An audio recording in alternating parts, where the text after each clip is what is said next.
Boa tarde a todos, eu sou Mariana Spezia, jornalista e diretora de operações na LAN Comunicação, empresa que assessora as RG Brasil em temas relacionados à comunicação corporativa. Hoje temos mais uma edição dos RG em Casa, que nasceu com o objetivo de mostrar histórias bem-sucedidas de executivos de vários setores da economia. Compartilhar conhecimento na visão das RG é fundamental para que as pessoas se desenvolvam. Temos aqui conosco Walter Schalka, presidente da Suzano, empresa que tem como propósito a renovação da vida a partir da árvore. O sócio e senior advisor das RG, Darcio Crespi, foi quem fez o convite para o Walter participar conosco e vai conduzir este bate-papo junto comigo. Darcio, bem-vindo. Muito obrigada por viabilizar este encontro. Bem-vindo, Walter. Darcio, a palavra é sua. Obrigado, Walter, mais uma vez por ter aceito o convite. Eu nem vou dizer quanto tempo conheço o Walter, mas eu estava na vida de desenvolver estratégias para empresas e eu conheci o Walter no M&A, né? E foi ali que eu comecei a admirar a carreira do Walter, que nos cruzamos muitas vezes daí para frente. Mas, Walter, eu queria que você contasse, então, qual foi essa trajetória que eu acho que é exemplar para muita gente que está no meio da carreira ou começando a carreira. Darcio, muito obrigado pelo convite. Boa tarde a todas e a todos. Mariana, muito obrigado pela sua apresentação. Obrigado às RG pela oportunidade de estar com vocês. A minha história é uma história de uma família de classe média alta, onde eu tive a oportunidade de estudar numa escola privada. E isso é uma das coisas que nós vamos discutir um pouco mais hoje, que é essa questão da desigualdade de oportunidades. Acabei entrando numa excelente escola, entrei no ITA, fiz todo o curso de engenharia no ITA e quando eu me formei descobri que engenharia não era o meu mundo. Aí eu fui trabalhar como trainee no Citibank, foi o meu primeiro emprego. Trabalhei no Citibank durante 2 anos e meio, junto eu fazia um curso na Getúlio Vargas à noite para aprender administração. Fui convidado por um empresário para trabalhar na holding dele, uma holding do empresário Roberto Klabin. O Roberto me deu muita força e apoiou muito a minha carreira. E depois de 2 anos e meio, como trabalhando, ajudando ele na holding, ele me convidou para trabalhar numa subsidiária que era muito pequena na época, que era a Lalecla. E a Lalecla acabou comprando a Dixie logo em seguida. Eu fiquei diretor financeiro da empresa com 28 anos de idade e aos 31 anos de idade fui promovido a presidente da empresa. A empresa teve uma trajetória de crescimento muito expressiva, depois fundiu com a Toga, fizemos múltiplas aquisições, mais de 12 aquisições nós fizemos, e a empresa foi ganhando uma dimensão bastante significativa, até que em 2004 um dos acionistas da família Haberfeld resolveu vender, e aí todos resolveram vender as participações e pediram que eu conduzisse a venda. Eu efetivei essa venda, na época, para um dos nossos sócios, que era a BIMES, e logo em seguida a Votorantim Cimentos me convidou para trabalhar como presidente da Votorantim Cimentos, onde eu entrei em maio de 2005. E trabalhei lá até o final de 2012 como presidente da empresa. Fizemos a internacionalização da Votorantim Cimentos, saindo de 2 países para 14 países em participação. Fizemos um grande crescimento no mercado brasileiro também, entramos em argamassas, entramos em agregados, entramos em concreto mais fortemente, e calcário agrícola, outros produtos que a Votorantim Cimentos ainda era muito pequena. Então, a Votorantim cresceu bastante nesse período. E aí eu fui convidado para entrar na Suzano, entrei como presidente da Suzano em 2013 e estou lá, em janeiro de 2013, estou lá até hoje. Se você olhar em retrospectiva, uma característica importante é que eu trabalhei em muitas empresas familiares, Klabin, Haberfeld lá no começo, depois Hermílio de Moraes e agora a família Pfeffer, e aprendi a trabalhar nessa dinâmica de empresas familiares brasileiras, o que é bastante interessante e bastante positivo. E tenho como amizade até hoje as 3 famílias. Sou amigo do Roberto Clabin, do Roberto Haberfeld e Sérgio, de toda a família Emílio de Moraes e da família Fer. Que bacana. Obrigada, Walter. Acho que o Darcio quer Eu ia comentar. fazer uma observação, aliás, que eu já tinha feito, né, anteriormente, que o Walter começou a carreira no Citibank, aí foi atraído para uma empresa nacional, que era pequena, que virou grande, né, e tornou-a muito maior quando fez a fusão da Dixie com a Toga. E um dia, uma empresa importantíssima no setor de embalagens, a BEMES, que já era provedora de tecnologia e sócia, ela adquire. Então, o Walter passa a ser um multinacional e, imediatamente, um tempo depois, ele volta para uma empresa grande brasileira, familiar, e aí desenvolve a sua carreira. Espetacular. Então, eu te pergunto, Walter, isso foi algo desenhado? Isso foi intuitivo? Você viu as empresas brasileiras como uma forma de você empreender junto com os acionistas? Enfim, me fala um pouquinho sobre isso. Eu acho que é uma combinação de duas coisas, Darcio. Primeiro, uma relação muito próxima com o acionista que toma a decisão. Eu acho que é muito importante para um executivo estar num espaço onde ele consiga ser influenciador do processo de decisão. Eu costumo falar que em algumas empresas multinacionais, que tem uma série de outras vantagens, uma desvantagem, né? Tudo não terás, é uma frase que eu uso muito, uma desvantagem de uma empresa multinacional é que você está longe do processo de decisão. E, às vezes, você nem consegue nem entender a razão pela qual aquela decisão foi tomada. Então, quando a BIMES comprou a Dixie Toga, eles me convidaram para ficar como presidente, e eu voltei para casa e falei para minha esposa, tem duas alternativas. Uma alternativa é continuar lá, depois de alguns meses, né, com a BIMES, e ficar cada X meses recebendo um executivo externo aqui, atendendo bem, levando um bom restaurante, mostrando as fábricas e contando a história do que está acontecendo aqui, ficar aqui por muitos anos. E aí eu vou praticar esporte, vou fazer coisas que eu gosto, vou fazer que vai ter muito horário livre, ou vou para desafio. E o meu sangue é um sangue de gostar de desafio. Então, eu fui para outros desafios. Então, a minha visão é que empresas familiares têm os lados negativos, a gente tem que saber administrar. Eu tive muita sorte de trabalhar com todas as pessoas muito sérias e muito próximas a mim, então, e nós soubemos dividir as responsabilidades, né? Porque às vezes a empresa familiar brasileira tem um problema de interferência do acionista na gestão, e eu nunca aceitei isso. Então, foi sempre uma coisa muito respeitosa entre as partes, e com isso você vai estabelecendo relações de criação de valor ao longo do tempo. Interessante. E, Walter, mudando um pouco de assunto, mas algo que notório que você se envolve, você é um executivo super reconhecido, super premiado, tem várias distinções que recebeu ao longo da sua carreira toda. Mas não só isso, né? Como um executivo exemplar, você não é alguém que deixa o ambiente andar sozinho e surfa sobre ele. Você tenta influenciá-lo. Você é um ativista. Você procura influenciar a sociedade, influenciar governos para o bem do país, para o bem da sociedade em si. Me fala um pouco sobre isso. Como é ser um ativista? O que isso traz de importância para você, para a tua vida, e traz de carga também, que é uma responsabilidade que você vem assumindo ao longo do tempo. Darcio, acho que é importante colocar, e amigos aqui presentes, que a nossa responsabilidade nas empresas, ela transcende a nossa cerca, transcende o nosso muro. Antigamente, a nossa geração foi muito treinada para maximização de resultados.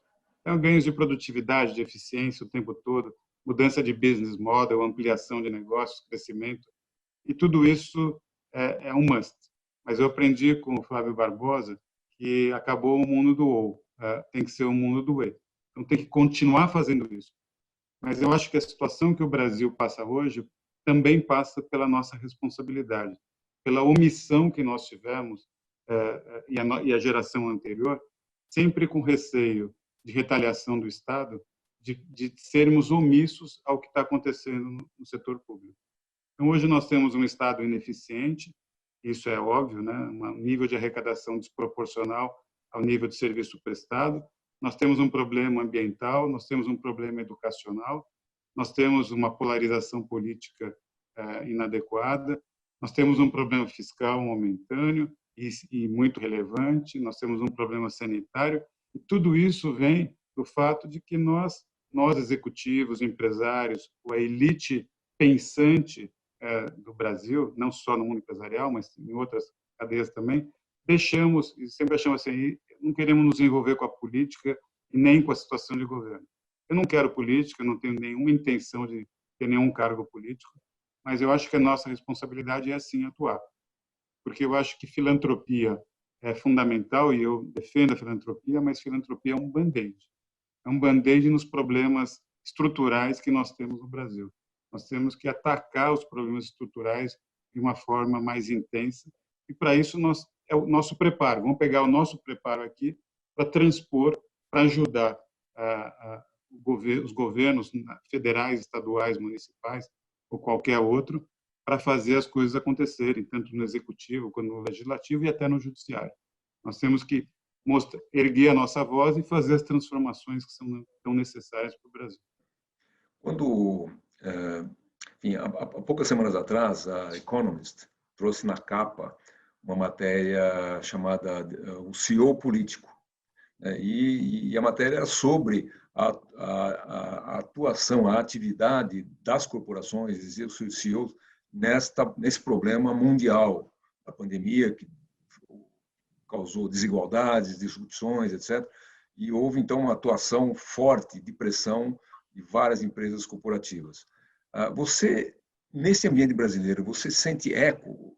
Você olha do lado e vê os seus colegas, também líderes empresariais, também imbuídos do mesmo espírito? Assim, eu acho que é um processo de chamamento que a gente tem que fazer. Assim, eu não sei fazer essa comparação entre eu ou junto com outras pessoas, mas eu percebo que tem muita gente interessada nesse tema, porque nós temos dois problemas geracionais que nós temos que resolver. E nós não podemos esquecer a nossa responsabilidade em atuar sobre esses dois. O primeiro é a questão climática. Acho que é inevitável, e aqui não adianta a gente falar que é problema de um país, de uma empresa ou de consumidores. Nós temos um problema que nós temos que resolver, são 7 bilhões e meio de pessoas, e esse é um problema que tem que ser resolvido coletivamente. É um dos poucos problemas que a única forma de resolver é coletivamente, porque se um conjunto de países não resolverem, não resolve para os outros resolverem, não adianta os outros resolverem. Se um conjunto de empresas resolverem, não adianta. E, assim, é inevitável que nós temos um problema que vai ser potencializado ao máximo. Nós teremos um risco climático enorme no Brasil, com risco de biodiversidade dramático no mundo, desculpe, não no Brasil. E se nós não fizermos uma ação nessa direção, nós vamos deixar um problema insolúvel depois se atingir o tipping point da emissão de CO2, que não é mais reversível. Então, nós temos que trabalhar nisso, e eu tenho chamado as pessoas, porque essa é uma questão que a gente tem que trabalhar de uma forma coletiva. O segundo problema tem um pouco a ver com esse livro que vocês estão vendo aqui atrás, na minha estante, que é reimaginar o capitalismo. Assim, o capitalismo levou a um nível de concentração, de dispersão de renda e de concentração de renda inadequada. Nós temos um grupo de pessoas muito ricas e uma grande parte da população global no modelo que é de subsistência. Então, nós precisamos pensar como que a gente vai fazer um capitalismo moderno, um capitalismo que gere renda, mas saiba distribuir renda e distribuir qualidade de vida para as pessoas também. Então, isso é uma questão que só se agravou durante a nossa geração. É uma situação que não vem evoluindo. Então, nós temos que mexer no modelo para trabalhar em cima disso. E eu tenho discutido com muita gente que concorda que é nosso papel atuar para buscar a estruturação da solução desse conjunto de problemas que nós temos, que passa por várias questões, entre elas a questão da educação. O Brasil é um país que tem universalidade de educação, mas que tem uma qualidade de educação muito baixa. E não existe nenhum país que passou de um patamar de desenvolvimento para outro sem passar pela educação. Todos passaram pela educação. Voltando um pouco à questão de sustentabilidade, isso é uma questão que entrou no tiroteio político, político no sentido de daqueles que defendem o relaxamento em prol do crescimento e aqueles que olham exatamente ao contrário, que o crescimento só vai vir se você tiver rigor no cuidado do meio ambiente, enfim, das coisas que se cercam. Isso não é Brasil apenas, né? Você viu o Trump que defendia exatamente esse lado, né? De você relaxar para crescer. E outros líderes políticos do mundo também têm essa visão, que não é uma visão uniforme. Você, você vê o impacto disto diminuindo? Você acha que a COP26, que será no final do ano, vai endereçar isso de uma maneira mais forte? E ainda emendando, né? O papel corporativo, em que eu não vou comprar de nenhum fornecedor que está produzindo daquela maneira não correta, ou não ambientalmente correta, ou não vou vender para aqueles que vão fazer um mau uso e mau tratamento dos meus produtos. Você acha que esse tipo de coisa que vem do conselho, que vai para a gestão, isso está acontecendo? É uma pergunta complexa com muitas coisas, mas, enfim, acho que é tudo um tema só, né? Eu acho que isso é um falso dilema. É um falso dilema que é plantado de uma forma ideológica e de propósito. Eu não vejo conflito entre desenvolvimento e a questão ambiental. Eu acho que as coisas podem conviver naturalmente. E vou dar um exemplo. O exemplo do plástico. Assim, muita gente fala o seguinte: você é contra o plástico? Eu não sou contra o plástico. Eu sou contra o single-use plastics. Quer dizer, aquele plástico que você usa durante 3 minutos, joga fora e acabou. E o exemplo mais simples de tudo isso é o que fizeram com o canudo de plástico. Não sei se todo mundo sabe, mas há 4 anos atrás, o mundo inteiro só tinha canudo de plástico. Em 4 anos, por uma reportagem na National Geographic, com uma tartaruga com canudo no nariz, que morreu o canudo no nariz, começou uma avalanche de hoje. E hoje 90% do mundo já não usa mais canudo plástico. 90% do mundo, em 4 anos. Então, assim, o single-use plastic tem que ser banido. Mas o plástico não. O plástico tem, na nossa sociedade, uma função fundamental e tem que continuar existindo. Então, esse é um pequeno exemplo que eu acho que a gente tem que saber entender como nós, como consumidores e como empresas, temos que agir. Nós temos que resolver o problema de CO2. Então, tem 2 formas de resolver o problema de CO2. Ou taxar o CO2, eu sou contra isso, ou criar um sistema chamado cap and trade, onde as pessoas, por exemplo, que emitem 100, vão ter um allowance para emitir 80. E se não conseguir chegar no 80, se fizer 90, vai ter que comprar 10 de carbono. Mas, em compensação, se fizer 60, vai poder vender 20 de carbono. Isso incentiva as pessoas a monetizarem e investirem para descarbonizarem a economia e as suas empresas. Então, nós temos que fazer esse tipo de coisa e isso não é conflitante. Vamos dar um exemplo aqui no Brasil. O Brasil criou a NDC, que é a nossa obrigatoriedade de redução do Acordo de Paris, e é muito simples cumprir isso. Basta uma coisa só para o Brasil fazer, que é acabar com o desmatamento ilegal da Amazônia. Sim, 97% do desmatamento da Amazônia é ilegal. Acabando isso, o Brasil já vai estar abaixo da nossa NDC, do nosso allowance de emissão. Nós vamos poder vender carbono e pegar esse dinheiro. E nós já fizemos o cálculo para o governo, já mostramos para o governo, são 10 bilhões de dólares ao ano que podem ser investidos na Amazônia. Então, todo mundo falando, vamos pegar o fundo da Noruega, que é $1 bilhão. Tal. Isso é peanuts, pessoal. Tem 10 bilhões de dólares ao ano para monetizar na Amazônia em pagamento de serviços ambientais de preservação da Amazônia.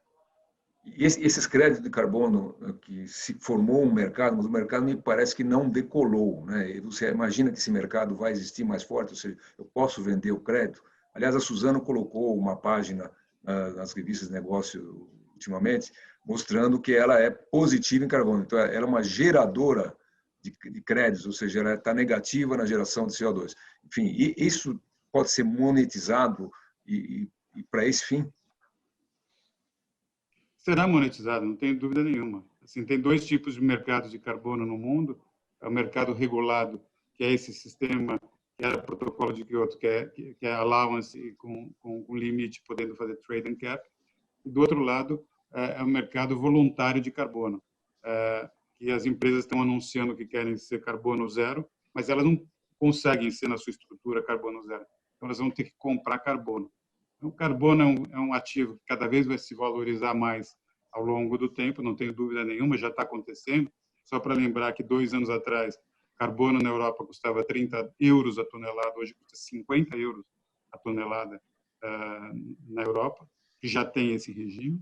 E o mercado voluntário também saiu de 3, 4 dólares, já está em 8 dólares a tonelada. E a minha percepção é que esse valor vai aumentar ao longo do tempo para forçar as empresas a investirem. Então, carbono será uma commodity no futuro. Legal, muito bem. Muito bom. E aí, Dácio, acho que a gente pode passar aqui para o próximo tema, mas eu queria saber de você, Walter, a grande maioria das empresas vê apoio a causas sociais, até um pouco do que a gente estava falando, diversidade como um caminho sem volta, né? E muitas, inclusive, lançam programas específicos para as minorias, para corrigir falhas estruturais nas equipes, enfim, nos seus times. Isso é um assunto muitas vezes polêmico, né? E que vem mudando ao longo desses últimos anos e tudo mais. Queria saber um pouco da sua visão sobre esses programas e também de forma geral sobre diversidade, inclusão, como é que as empresas devem se posicionar em relação a isso? Pessoal, muita gente acha que diversidade e inclusão é um checklist que deva se fazer nas empresas para poder se proteger em relação às pessoas aos haters, né, vamos dizer assim. Mas não é. Diversidade e inclusão é benéfica. Nós temos que incentivar a diversidade e inclusão na empresa, porque assim, ter gente que atua de forma diferente, pensa de forma diferente, enriquece o debate e aumenta a qualidade das decisões que são tomadas. É isso que nós temos que fazer. Então, sim, nós temos que trazer mais mulheres para o processo de decisão. A Suzano anunciou uma meta de ter 30% dos líderes como mulheres em 2025. Temos que trazer mais negros, isso é um problema. Nós temos um racismo estrutural no Brasil e temos que resolver essa questão de negros. Também colocamos como 30% e estamos evoluindo. E vamos ter agora, Mariana, o primeiro ESG Call da empresa, dia 25 de junho, todas as pessoas estão convidadas a participar. É uma questão é um call só sobre ESG que nós faremos com todos os stakeholders. E acho que a questão de LGBTI e a questão de PCDs também é muito importante que as pessoas se sintam incluídas. Pessoal, nós todos somos seres humanos. Os desejos, as vontades, as formas das pessoas operarem é individual de cada um. Nós temos que saber respeitar isso e aproveitar essa forma diferente de pensar, de criar mais valor para as empresas e para a sociedade. Então, eu sou muito a favor de fazer isso. Não tenho o mesmo letramento nesse tema que eu tenho na questão ambiental. Estou aprendendo muito. Nós estamos trabalhando já em mulheres, nós já temos um caminho mais longo. Estamos trabalhando na questão de negros também. Então, tem muito a aprender, mas estamos muito envolvidos nesse tema, Mariana. Que bom. E, de fato, é uma responsabilidade tanto das grandes empresas, como a Suzano, quanto empresas menores em promover essas mudanças, né? Isso tem que estar na cultura da empresa. E, para isso acontecer, leva-se um tempinho, mas tem que ter boa vontade da parte dos líderes. Então, eu te pergunto, enquanto líder de uma empresa deste tamanho, com mais de 35 mil funcionários, que fatura mais de 30 bi ao ano, como é que você tem visto isso para a Suzano mesmo? Eu sei, você acabou de falar de várias ações, mas, de fato, é um dever da empresa fazer isso? Esquecendo as questões de leis, o que você falou de cumprir metas. Como é que você poderia explicar isso para a gente, em termos de responsabilidade? Eu acho que é mais do que um dever, deveria ser um desejo das empresas fazer isso. Maravilha. Porque isso é positivo. Então, é o seguinte, nós estamos trabalhando, estamos em evolução, e eu sempre brinco, Darcio e Mariana, uma coisa muito importante nas empresas que eu trabalhei, que é o filme e a foto. Assim, o filme da Suzano é um filme maravilhoso. Você pegar o que a Suzano era há 5, a 10, a 20 anos atrás e ver o que a Suzano é hoje, você vai perceber uma evolução enorme. Mas a gente tem a humildade de reconhecer que a foto ainda não é. Sabe aquela brincadeira que não é da sua geração, mas é de outras, que é do jogo dos 7 erros? Está cheio de erro na nossa foto lá. Então, a gente tem a tranquilidade de trazer quais são os erros para a superfície, priorizar, porque a gente não consegue resolver todos, né? E gradativamente transformando a empresa. Com isso, a gente vai construindo o filme. E aí, eu tenho certeza que a Suzano de hoje será melhor que a de hoje. A de amanhã será melhor que a de hoje. Mas só que a Suzano de amanhã não vai ter erro zero também. Vai ter um monte de outras coisas. E essa é a beleza da transformação constante. Sem dúvida, a gente está em constante evolução, né? Darcio, eu queria te ouvir também em relação a isso. Você que, né, conhece tantos CEOs, tantos executivos que têm promovido esse tipo de mudança dentro das empresas, o que você me diz sobre esse tema? Eu acho que o Walter tomou um ponto importantíssimo, né? Antes era realmente um check de agenda. E, no fim, a gente via muito acontecer, né, em programas de trainee, vou falar do básico, programas de trainee, onde muitas empresas super conhecidas faziam uma grande diversidade na captura dos candidatos para trainee, e no final de contas você ia ver quem foi escolhido eram aqueles mesmos biotipos, né, que você está acostumado a ver.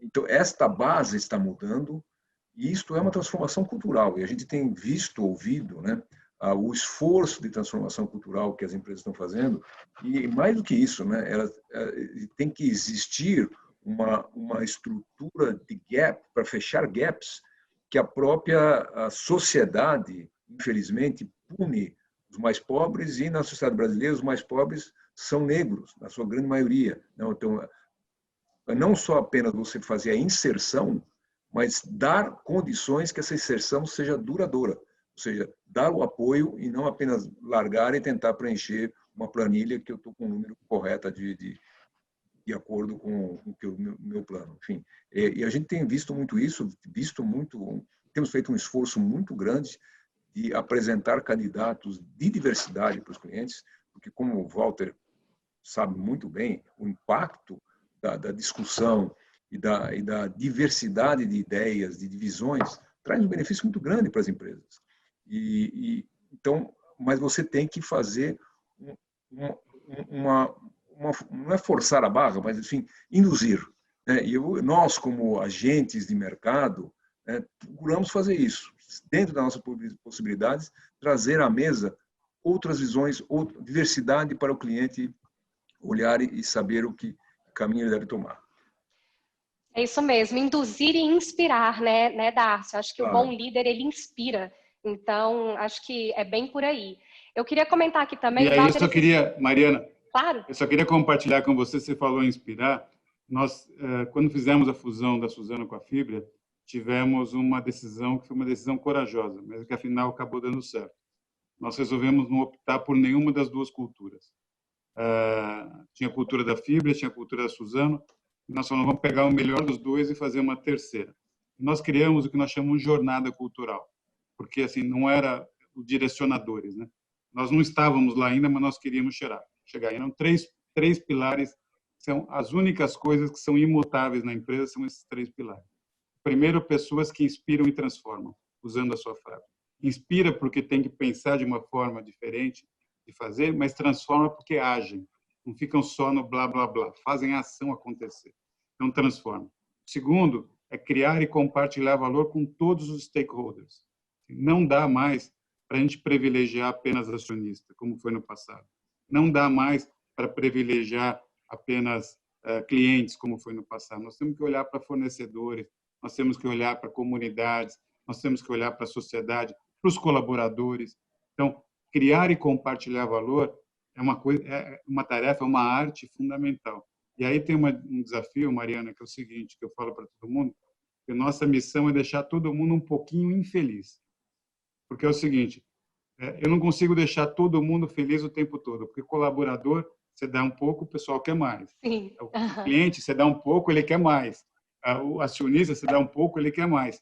Então, assim, todo mundo sempre quer mais. Esse gosto do querer mais é bom e tem que estar instalado em todo mundo. Então, se nós deixarmos todo mundo um pouquinho só infeliz, está ótimo, mas eu não posso deixar ninguém muito infeliz. Se eu deixar um desses públicos muito infelizes, o castelo cai, né? E o terceiro ponto da nossa jornada cultural é que só é bom para nós se for bom para o mundo. Nós não vamos tomar nenhuma ação que não seja uma ação também em prol da sociedade e do mundo. Essa visão são os três pilares que são, usando o nosso ex-ministro lá, imexíveis na organização.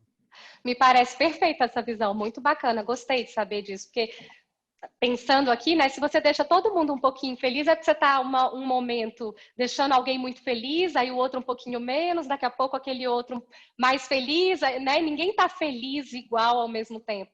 E isso que você comentou, Walter, vai muito ao encontro da minha próxima pergunta, né? Esses dias eu li um artigo, alguma coisa que você falava que o gestor ele não pode ser um gestor zelador, né? Ele não pode entrar e tentar deixar as coisas como estão. Ele precisa promover mudança, inovação, transformação. E você já falou isso aqui para a gente hoje, né? Então, essa missão do gestor não é, de fato, deixar as coisas como estão. Então, me referindo a isso, e mudando também agora um pouquinho de assunto, mas, enfim, permanecendo também no que a gente está falando de transformação, eu queria saber de você como é que a transformação da tecnologia impacta uma empresa puramente industrial e onde que entra essa questão do mundo digital. Depois queria te ouvir sobre isso também, Dácio. Então, acho que o digital entrou nas nossas vidas e vai transformar a nossa forma de ver e de agir.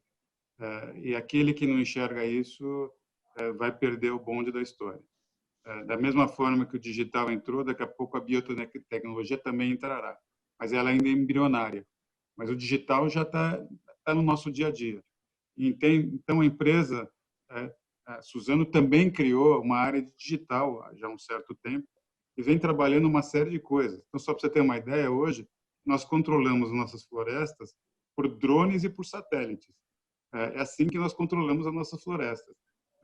Nós sabemos hoje, cada árvore, e eu vou dar um número que é impressionante, nós plantamos hoje 500 mil árvores todos os dias. 500 mil árvores todos os dias. Impressionante. E eu sei a posição de cada árvore.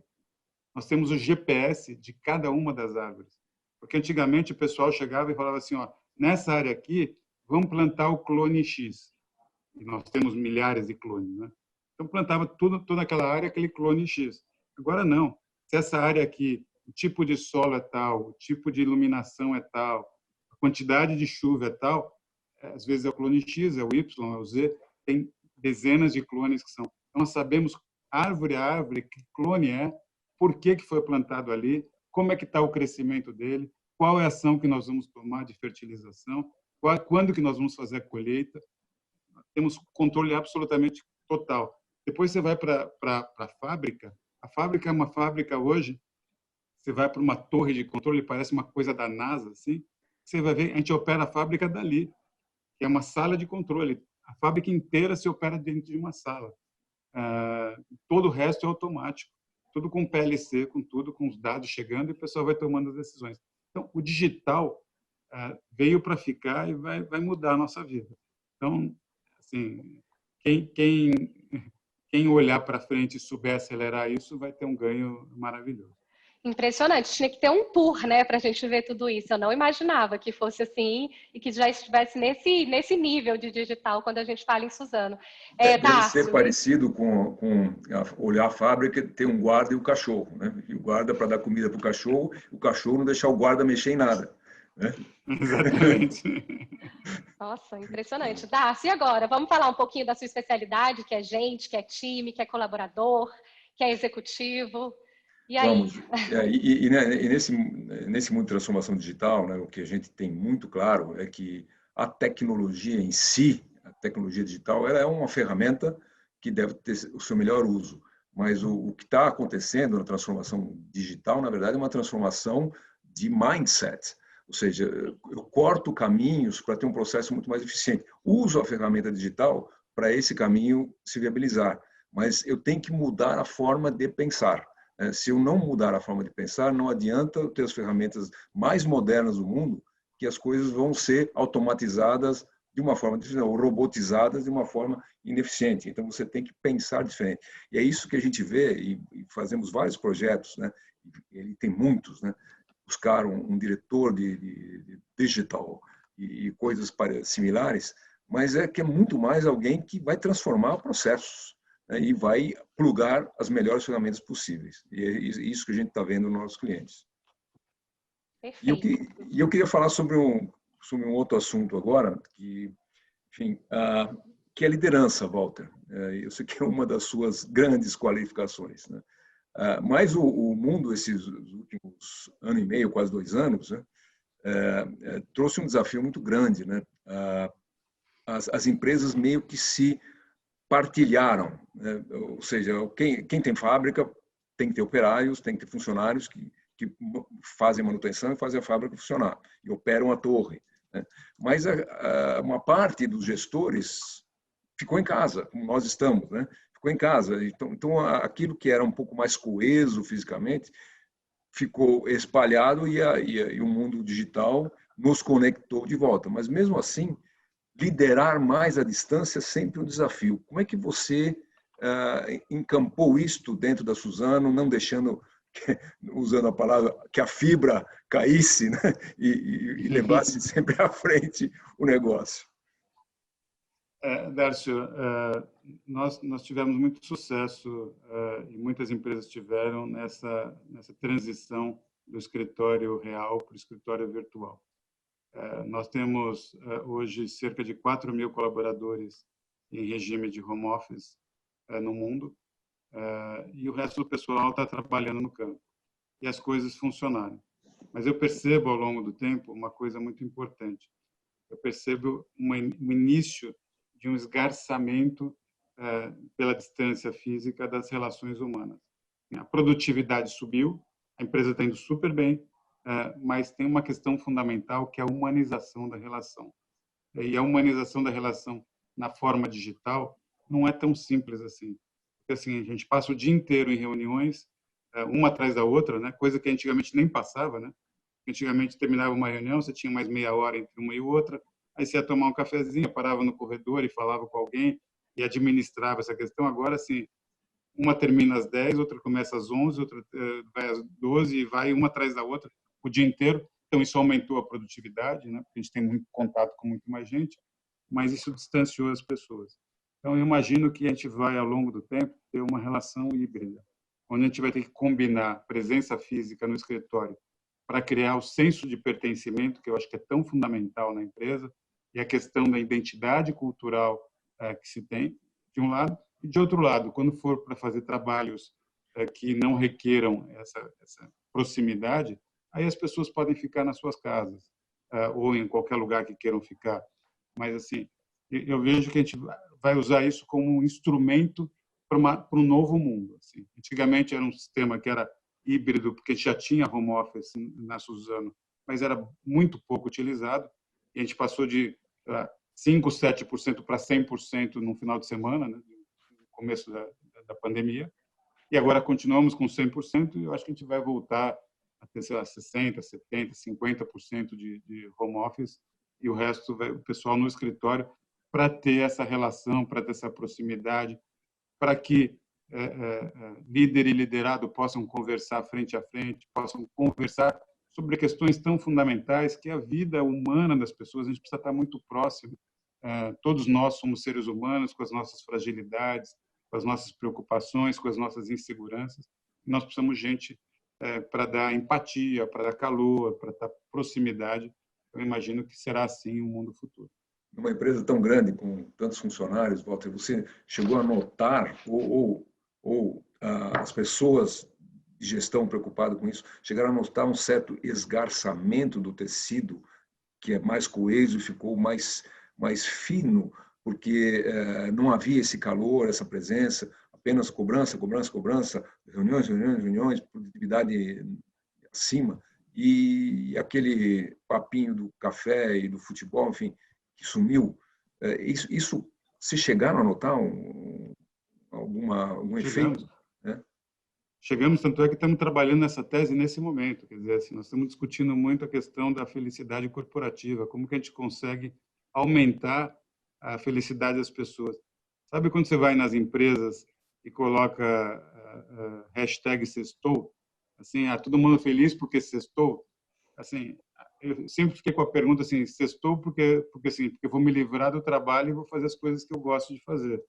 Então, eu queria que fosse um ambiente onde todo mundo falasse hashtag segundou.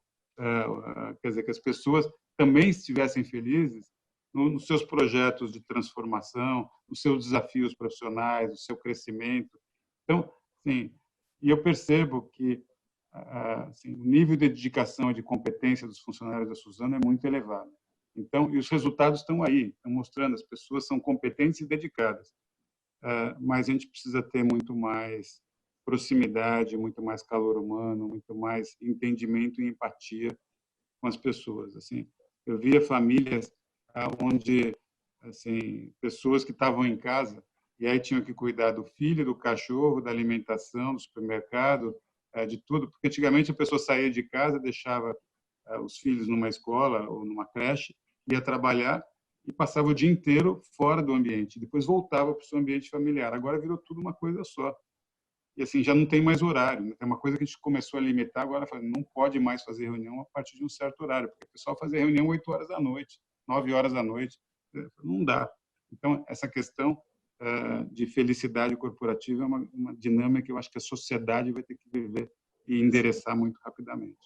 Interessante. Walter, você já voltou para o escritório? Você, claro, tomando os devidos cuidados, você acha que já é hora de voltar mesmo? Então, diante de tudo isso que você nos falou, dessa questão da felicidade, algumas empresas lá fora já estão convocando os funcionários de volta, né, para os escritórios e tal. Como é que você vê isso aqui? Nós colocamos de uma forma voluntária no início a volta. Depois que a segunda onda chegou, nós de novo voltamos de uma forma obrigatória para todo mundo ficar nas suas residências. E agora, a partir da vacina, e a vacina está chegando de uma forma muito rápida, né? Daqui a pouco, setembro, outubro, toda a população brasileira adulta estará vacinada, nós vamos voltar ao sistema voluntário de volta, com um certo número de limite de dias entre estar no escritório e estar em casa, que nós ainda não definimos. Perfeito. Gente, eu queria abrir para quem está aí nos assistindo, se alguém quiser fazer pergunta e tal, acho que já é o momento, podem me chamar aqui no chat, não sei se eu vou conseguir ver a mão de alguém levantada, mas enfim, está aberto para perguntas, tá? Enquanto isso, enquanto vocês vão pensando aí no que perguntar, eu queria saber de você, Walter, assim, a Suzano, eu vi que ela fez doação de 185 milhões de reais, ajudou na construção de hospitais, em parcerias com outras empresas, né? Como é que foi isso? Conta um pouco para a gente dessa experiência em, de fato, ajudar nesse momento tão difícil que o Brasil e o mundo estão enfrentando, continuam enfrentando, mas agora a gente já vê luz no fim do túnel. O que vocês fizeram? Então, no começo, quando a gente começou esse processo, a gente começou a falar assim, aonde vai pegar? Qual vai ser o problema mais grave que a gente vai ter? Nós precisamos ter um problema de máscaras e um problema de respiradores. Assim, a gente precisava rapidamente produzir máscaras e respiradores. Então, nós começamos nas comunidades trabalhando a questão da produção de máscaras e distribuindo máscaras para milhares, milhões de pessoas, né? E aí nós tínhamos uma questão de respiradores aqui no Brasil. Daqui a pouco vai ter um monte de gente chegando em UTI e não vai ter respirador. Então, nós descobrimos uma pequena empresa brasileira que produzia 200 respiradores por mês e nós precisamos resolver isso daí. E junto com outras empresas, nós nos juntamos para apoiar essa empresa para produzir 6.500 respiradores em 3 meses. Ou seja, de 200 eles tinham que produzir 2.000 por mês. Nós conseguimos fazer isso e esses respiradores foram entregues para o Serviço de Saúde brasileiro, através do Ministério da Saúde, que distribui entre os estados, para poder atender a toda a população brasileira, e isso tem salvado milhares de vidas durante esse período. Aí depois nós começamos a achar que nós tínhamos um outro problema, faltava leito. Então nós começamos a ajudar a construir o hospital. Então, nós juntamos com outras empresas, então isso foi feito. Recentemente nós tivemos uma crise do oxigênio. Aí nós juntamos um conjunto de empresas para trazer concentradores de oxigênio num final de semana. Trouxemos 5.100 concentradores de oxigênio para não faltar oxigênio no Brasil. Então, tudo isso é uma mobilização da sociedade que é fundamental porque nós estamos em regime de emergência, em regime de guerra. Mas eu queria chamar esse mesmo conjunto de empresas, esse mesmo conjunto de executivos, para nós resolvermos os problemas estruturais que nós temos, né? É o estrutural da educação, é o estrutural das reformas que são tão necessárias para o Brasil, administrativa, tributária, a reforma política, que é tão importante, porque, como o Darcio muito bem colocou, o que nós precisamos fazer, Mariana, é fazer com que as pessoas cheguem aos 17 anos de idade no que nós chamamos de level playing field, ou seja, com condições razoavelmente próximas de competir. O que não dá para fazer é uma criança que nasce no meio de uma favela, numa zona rural, não ter a possibilidade de ter a mobilidade social tão necessária no Brasil. Então, essa mobilidade é muito pequena e a nossa responsabilidade é mudar isso. Então, a mobilização foi maravilhosa, está acontecendo, nós continuamos ajudando, mas eu acho que a gente tem que fazer agora como que a gente pega esse mesmo conjunto de empresas, empresários, alargado pelo maior número de pessoas possíveis para fazer as transformações estruturais que o Brasil precisa. Ai, que bom. É o que você falou no início, né? União, essa mesma mobilização, então, em prol desse momento que a gente está vivendo, a gente podia, tomara que a gente veja nessas outras questões, né? Porque seria sensacional para o Brasil, para o mundo, de novo, para todo mundo, né? O que você falou, todo mundo ganha, né? A gente deveria todo mundo parar de olhar o próprio umbigo e pensar no outro. Dácio, você quer fazer mais uma pergunta? Eu acho que talvez a última questão específica sobre Suzano, sobre o mundo empresarial, né? Como é que você vê planos de sucessão, Walter? Como, do ponto de vista conceitual, né? Como é que eles se movem dentro das empresas? Não estou falando alguém para ser o presidente de Suzano apenas, estou falando uma mobilização das organizações de Suzano ou qualquer outra empresa grande que tenham processos saudáveis de sucessão. Bom, em primeiro lugar, você está perguntando para a pessoa errada, porque eu não sou muito bom nisso. Não é alguma coisa que eu me orgulho de ter feito de uma forma adequada ao longo da minha vida. Então, eu acho que é uma questão que é um aprendizado que eu tive e que eu estou tentando minimizar os meus defeitos e tentando crescer em relação a isso. Eu acho que sucessão é uma questão fundamental. Uma coisa que eu aprendi com o Darcio, que está aqui, é que nós temos que contratar pessoas melhores que a gente para trabalhar no nosso time. Isso vai produzir melhores resultados para a empresa e vai preparar a sucessão das pessoas. Então, é uma coisa que eu incorporei e que eu venho trabalhando ao longo do tempo. Segundo, que a gente precisa dar perspectiva para essas pessoas de crescimento, né? De desenvolvimento pessoal e profissional ao longo do tempo. Isso que dá motivação, isso dá retenção, isso dá o alinhamento desses profissionais com a empresa. Então, na hora que você consegue fazer isso de uma forma coordenada, estruturada, e eu acho que as empresas têm que trabalhar em cima disso, e cobrar muito dos líderes no seu processo de sucessão. Uma coisa que eu pergunto muito para o meu time é a seguinte: quem são as 2 ou 3 pessoas que você estaria pronta para suceder nesse momento? Se não tiver na ponta da língua os 2 ou 3 nomes prontos para fazer, é porque tem algum problema. Assim, então, é porque a sua sucessão não está sendo feita de forma adequada. Você tem que buscar isso. E, às vezes, é dentro e às vezes é fora. Uma coisa que eu já tenho discutido muito é preparar o auscultamento fora. Quer dizer, começar a olhar para fora da organização e olhar para cargos chaves, entender e conhecer pessoas.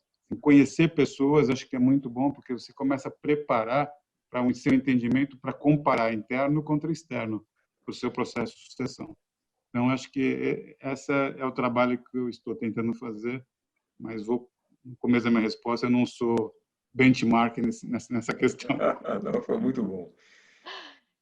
Mari. Bom, então, olha só, vamos passar agora para um tema mais leve, né? Gostoso. É um passarinho verde, um certo passarinho verde me contou, Walter, que você tem um espírito animado, gosta de celebrar a vida com os amigos, com a família. Queria saber se isso te ajuda, de alguma forma, na liderança do time também. Porque eu imagino que você tem uma agenda maluca, cheia de compromissos intensos, né? Não é fácil estar à frente de uma empresa deste tamanho. Então, conta pra gente um pouquinho desse seu lado, Walter animado, Walter que celebra a vida. Então, eu acho que a palavra correta é essa mesmo. Só queria fazer um registro, nenhum passarinho verde. Vamos olhar para outra cor. Eu sou santista, não gosto de passarinho verde. Ixi, então tá. É preto e branco, não é? Exatamente. Então, mas eu acho o seguinte, que celebrar a vida é uma coisa maravilhosa. Nós estamos aqui nesse mundo para transformar o mundo, para ser um mundo melhor de um lado. Então, tem um monte de coisa legal para a gente fazer e a gente tem que se divertir fazendo isso também, mas a gente tem que se divertir em outras coisas, divertir com a família, dar risada, tomar cerveja no bar, ir para a praia e celebrar, jogar vôlei e dar risada com os amigos e estar fazendo festa, estar reunindo pessoas e amigos, porque isso enche a nossa alma. Isso deixa a gente mais feliz, deixa a gente curtindo e terminando o dia, celebrando aquele dia maravilhoso que a gente teve. Então, a gente tem que fazer isso mesmo. Assim, o que nós não podemos fazer, e isso eu ensinei muito para os meus filhos, que é o seguinte: work hard and play hard. Quer dizer, trabalha muito, mas se divirta muito também. Não dá para fazer só uma das duas coisas, não é só play, não é só work. É saber fazer as duas coisas. Aliás, a hashtag segundou fica até melhor, né? Depois de um sextou bacana com os amigos, com a família, acho que a gente vai com mais gás na segunda depois trabalhar, né? Que bacana. Ô, Darcy, e aquela pergunta, então, do preto e branco? Então, o passarinho verde perguntando para o passarinho preto e branco, como é que você arruma tempo ainda para ser do comitê do Santos, comitê de gestão do Santos, Walter? Então, assim, eu tenho algumas paixões. Entre as paixões que eu tenho, o Santos é uma delas. E o Santos vinha numa situação muito ruim. Aliás, o futebol brasileiro, a gestão dos clubes brasileiros, e todo mundo acha a mesma coisa na política, né? Ah, não vou me envolver nisso que só tem corrupção, tal, então não quero me envolver nisso. E, infelizmente, também no Santos também tinha. Então, assim, o Santos vinha numa situação muito ruim financeiramente. A gente precisava fazer um resgate e uma reestruturação do Santos. Então, juntamos um grupo de pessoas e as pessoas pediram para mim que eu participasse desse grupo. Eu participo e sou um dos 7 membros do comitê executivo, do comitê de gestão do Santos. Hoje à noite tem reunião. Então, assim, as reuniões são sábado, domingo. A Mônica, minha esposa, não gosta muito disso, reclama para burro, mas é uma das minhas paixões. Então, eu faço isso e eu espero colocar o Santos de novo no patamar que ele merece.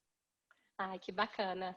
Dácio, a gente está caminhando para o final, né? A gente sempre fala aqui de propósito, né? De trabalhar com amor, com paixão. Você está falando do Santos, que é uma das suas paixões.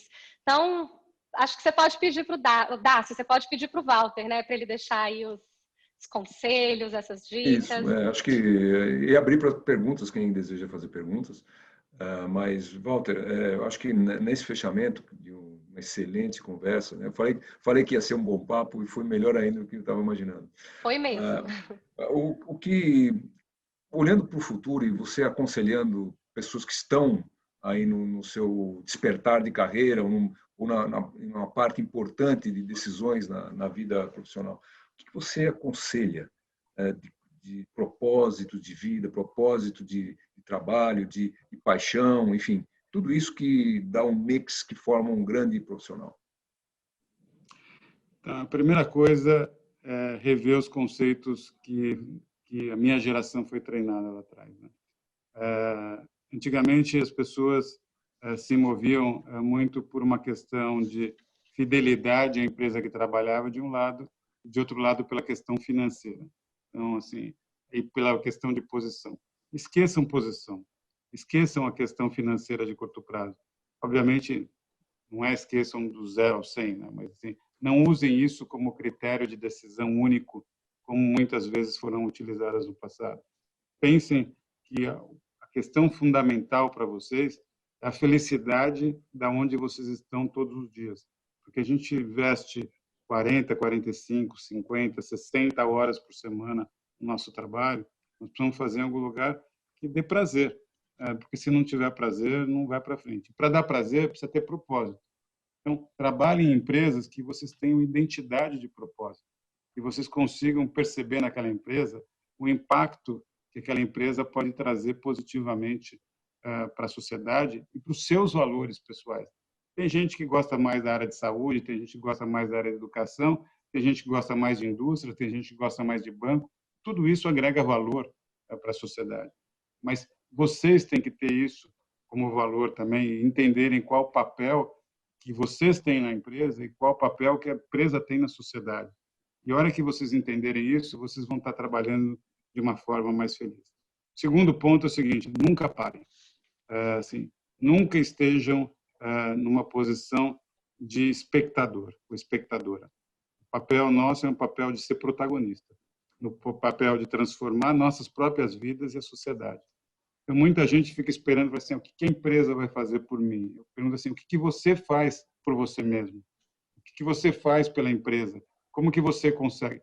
Eu duvido em acreditar que as empresas onde você esteja entregando resultados de forma adequada, e não só apenas resultados financeiros, mas um conjunto de KPIs e de iniciativas que são adequadas, não vai saber valorizar você. E se não souber, isso eventualmente vai acontecer, você vai procurar uma outra que fará. Mas o mais importante é você entender que o seu papel é um papel de transformar a sua vida, transformar a vida dos liderados, das pessoas com que você lidera, e transformar a empresa que você trabalha e a sociedade que você tem. Então, assim, nós todos temos um papel relevante nesse processo, e muita gente fala assim, Walter, esse é o papel da liderança do presidente e tal. Isso é blá, blá, blá, pessoal. É o papel de cada um. Não importa o patamar e o nível que você esteja na organização, não importa o que você faça, tudo tem valor e tudo tem forma de ser diferente e ser melhor.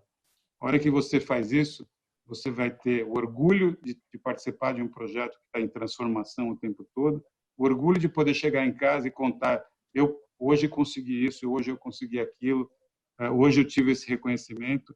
Você vai ter remuneração crescente e você vai fazer um círculo virtuoso, muito bom, no lado pessoal e no lado profissional. Maravilha, maravilha, Darcio. Que pena, passou rápido esse papo, viu, Walter, viu, Darcio? Foi bem legal aprender com vocês aqui hoje, ouvir sobre tantos temas interessantes. Queria agradecer, Walter, realmente pelo seu tempo. Darcio, você também, obrigada, né, por estar aqui com a gente, dividindo tantos ensinamentos importantes. E agradecer o Walter outra vez, né, porque nós somos, acho que, mais do que relação profissional, nós temos uma relação pessoal aí muito forte, esses anos todos que nos conhecemos, e eu tenho uma grande admiração por ele. Então, muito obrigado, Walter, foi uma excelente conversa. Obrigado às RG, obrigado a você, Darcio, mas elogio de amigo a gente tem que descontar em 70%, então eu vou descontar esse monte de elogio que você fez aí. E Mariana, muito obrigada pela sua mediação, muito interessante, muito gostoso esse nosso papo aqui. Obrigado a todas e a todos aí e um forte abraço. Viu? Obrigado para você também. Tchau, tchau. Obrigada, gente. Tchau, tchau. Obrigada para quem ficou aí. Até mais. Tchau, tchau.